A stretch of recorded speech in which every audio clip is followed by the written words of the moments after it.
अस्सलाम वालेकुम नाजरीन, मैं हूं अब्दुल कदीर। आज की वीडियो में हम बात करेंगे डॉक्टर आमिर लियाकत हुसैन के हवाले से, जो कि अब हम में नहीं रहे। अल्लाह उनकी बख्शिश और मग़फ़िरत फरमाए, और कोशिश करेंगे वो सारी चीज़ें जो उनकी ज़िंदगी के साथ जुड़ी हैं उनको इस वीडियो के अंदर समा सकें, और उनके बारे में जितनी भी मालूमात हो वो आप तक पहुँचा सकें। कोई कर नहीं रहा था मेरे दर्द का यकीन, फिर यूं हुआ कि मर कर दिखाना पड़ा मुझे। व्यूअर्स, जैसा कि आपको मालूम है, रुकन कौमी असम्बली और मारूफ टीवी मेज़बान आमिर लियाकत हुसैन जो हैं वो इंतकाल कर गए हैं। उनकी मौत की वजह जानने के लिए पुलिस की जानिब से तफ्तीशी अमल जो है वो जारी है, और पुलिस की जानिब से आमिर लियाकत के घर शवाहिद इकट्ठे किए गए, और पुलिस हुक्काम का कहना है कि लॉन्च तक जनरेटर के धुएं की बू थी, ताहम बेडरूम और स्टडी रूम में नहीं थी। आमिर लियाकत के कमरे से 2 मोबाइल फोन्स और दीगर चीजें भी मिली। उनकी दवाइयां और दीगर अशिया भी कमरे से मिली हैं। पुलिस हुक्काम का ये भी कहना है कि मौत की हतमी वजह पोस्टमार्टम के बाद ही सामने आएगी, जबकि आमिर लियाकत हुसैन के मुलाजमीन का कहना है कि उनके दिल में तकलीफ हो रही थी। उन्हें अस्पताल जाने का कहा, लेकिन उन्होंने इनकार कर दिया था। डॉक्टर्स के मुताबिक आमिर लियाकत को मुर्दा हालत में अस्पताल लाया गया। उनकी मैयत पोस्टमार्टम के लिए जनाह अस्पताल भिजवाई गई थी, ताहम उनके अहले खाना ने पोस्टमार्टम करने से रोक दिया है और कहा है कि आमिर लियाकत का बेटा बरतानिया से आ जाए, फिर फैसला होगा। जिसके बाद आमिर लियाकत की मैयत को शाराए फैसल पर मौजूद फलाही इदारे के सर्द खाने मुंतकिल कर दिया। अच्छा, यहाँ पर आपको बताएं कि सबसे पहले जो है वो आमिर लियाकत हुसैन की पहली अहलिया सैयदा बुशरा इकबाल, उन्होंने ये अनाउंसमेंट की थी कि उनके शौहर का इंतकाल हो गया, बल्कि ट्विटर पर ट्वीट भी किया कि उनकी नमाज जनाजा जो है वो 10 जून बाद नमाज जुमा 2 बजे जामा मस्जिद अब्दुल्ला शाह गाजी क्लिफ्टन पर अदा की जाएगी, और वहीं मज़ार के अहाते में उनकी तदफीन की जाएगी। मरहूम के दोनों वारिसीन अहमद आमिर और दुआ आमिर ने उनका पोस्टमार्टम करवाने से मना कर दिया है, ये कहा गया सैयदा बुशरा इकबाल की जानिब से। साथ ही साथ उन्होंने ये भी कहा कि उनकी ख्वाहिश के मुताबिक मरहूम की इज्जत व एहतराम के साथ उनकी आखिरी आरामगाह तक ले जाया जाएगा। आप सबसे दुआए मग़फ़िरत की दरख्वास्त है, अल्लाह पाक मरहूम की दर्जात बुलंद फरमाए और उनकी आगे की मनाज़िल जो हैं उनको आसान फरमाए। तो ये तो कहा गया सैयदा बुशरा इकबाल की जानिब से कि उनके बेटों की जानिब से ये कहा गया जी कि पोस्टमार्टम जो है वो नहीं होना चाहिए, लेकिन आमिर लियाकत हुसैन के जो मद्दाह हैं उनकी जानिब से ये कहा जा रहा है सोशल मीडिया के ऊपर कि उनका पोस्टमार्टम होना चाहिए। उनकी जो मौत की जो वजह बनी है उसके बारे में इल्म होना चाहिए। हमें जानना है कि वो उनकी जो मौत है क्या वो तिबी थी, कि खुदा न खास्ता वो कहीं खुदकुशी तो नहीं थी। तो बहरहाल इस हवाले से जो है वो तबसरे जारी हैं। अगर हम आमिर लियाकत के सियासी सफ़र की बात करें तो नई सदी के अवाइल में मजहबी टीवी प्रोग्राम ऑलिम ऑनलाइन से शोहरत पाने वाले डॉक्टर आमिर लियाकत हुसैन ने सन 2018 में पीटीआई के टिकट पर इंतखाब जीतकर कौमी असम्बली में नशिस्त हासिल की थी। आमिर लियाकत हुसैन ने सन 2002 के आम इंतखाबात में भी एमक्यूएम के टिकट पर कौमी असम्बली की नशिस्त पर कामयाबी हासिल की, और उन्हें परवेज मुशर्रफ के दौरे हुकूमत में मजहबी उमूर का वजीर बनाया गया। जुलाई 2007 में आमिर लियाकत हुसैन ने कौमी असम्बली की रुकनियत से इस्तीफा दे दिया था। उनका यह इस्तीफा उस वक्त सामने आया जब उन्होंने इंडियन मुसन्निफ सलमान रुश्दी को टीवी प्रोग्राम में वाजिबुल कत्ल करार दिया था। अगले साल यानी 2008 में एमक्यूएम ने आमिर लियाकत को पार्टी से निकालने का ऐलान किया था।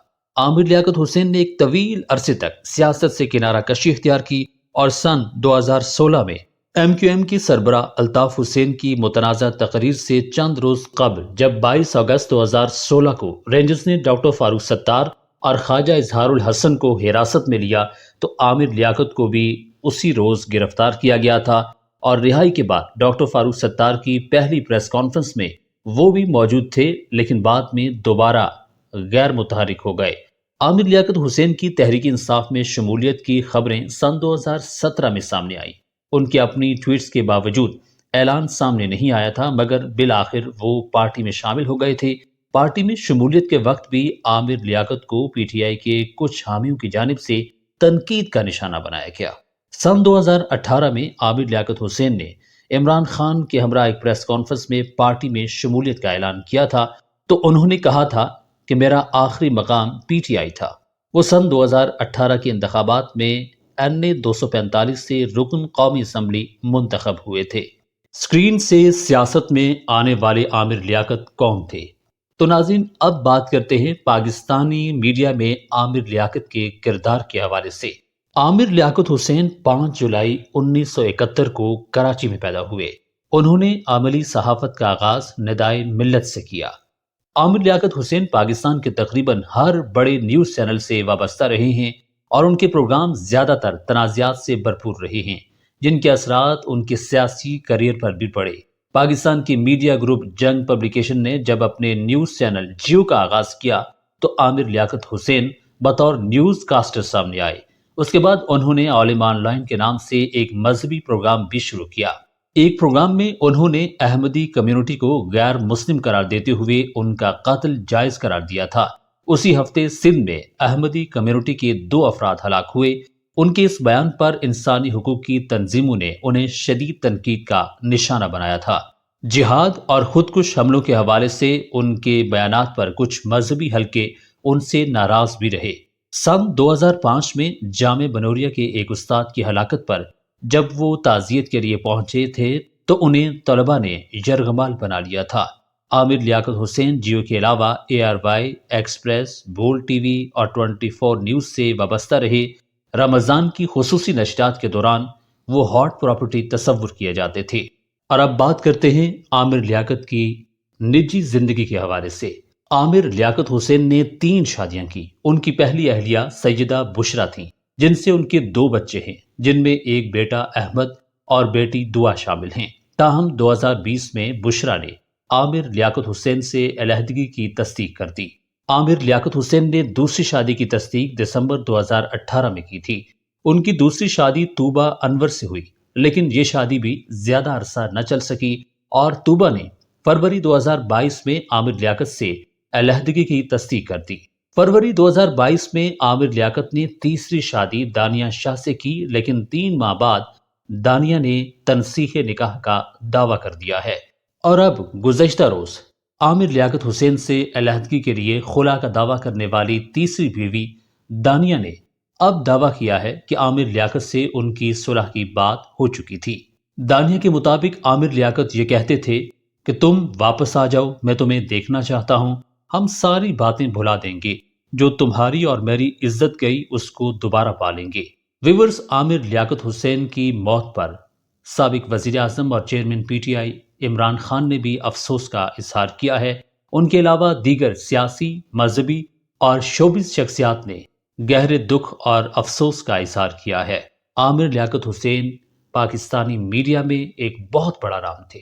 میں ذاتی طور پر بھی یہ سمجھتا ہوں کہ عامر لیاقت حسین جیسا انسان پاکستانی میڈیا میں جس نے عروج دیکھا ہو، ہر ٹی وی چینل کی جانب سے خصوصی طور پر رمضان ٹرانسمیشن کی اگر بات کی جائے تو ان کو اپروچ کیا جاتا تھا اور ہر ٹی وی چینل کی کوشش ہوتی تھی کہ ہماری نشریات عامر لیاقت حسین ہی کریں، لیکن گزشتہ رمضان میں کسی بھی ٹی وی چینل کے مالکان یا پروڈیوسر یا پھر کسی پروگرام ڈائریکٹر کی جانب سے عامر لیاقت حسین کو نہیں لیا گیا اپنی ٹرانسمیشن میں۔ وہ شاید اس وجہ سے بھی دل برداشتہ تھے اور کچھ ان کی زندگی میں جو ہلچل تھی شاید اس وجہ سے بھی۔ خیر جو بھی ہو، اللہ ان کی مغفرت کرے۔